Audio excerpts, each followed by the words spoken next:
लोकसभेत आज विकसित भारत रोजगार आणि उपजीविका हमी अभियान ग्रामीण म्हणजेच जी रामजी विधेयक मंजूर करण्यात आलं।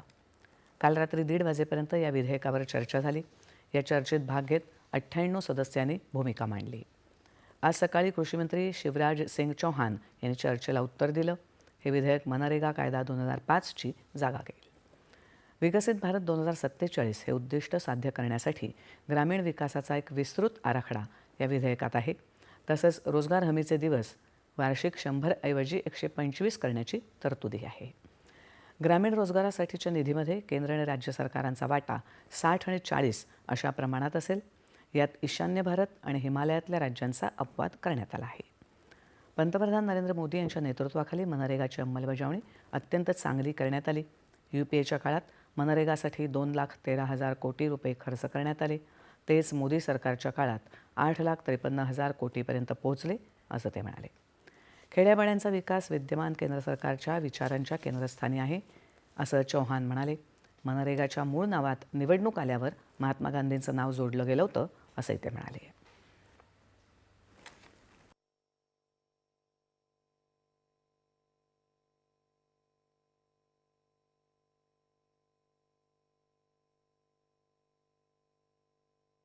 मैं देश को आपके माध्यम से बताना चाहता हूं, अब इस योजना में हमने जो प्रावधान किया है, कांग्रेस ने तो इस योजना में जो धन की राशि थी वो भी घटाने का पाप किया। ये माननीय अध्यक्ष तो कहते रहे मनरेगा मनरेगा मनरेगा, लेकिन 40,000 करोड़ से घटा के इन्हें बजट का आवंटन कर दिया 33,000 करोड़। ये हाथी के दांत खाने के और दुखाने के और, मुंह में राम बगल में छुरी लेके घूमते हैं।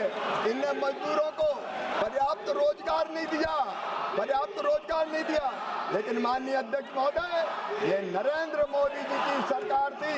1,11,000 करोड़ रुपया तक हमने मनरेगा पर खत्म किए हैं, खर्च किए हैं।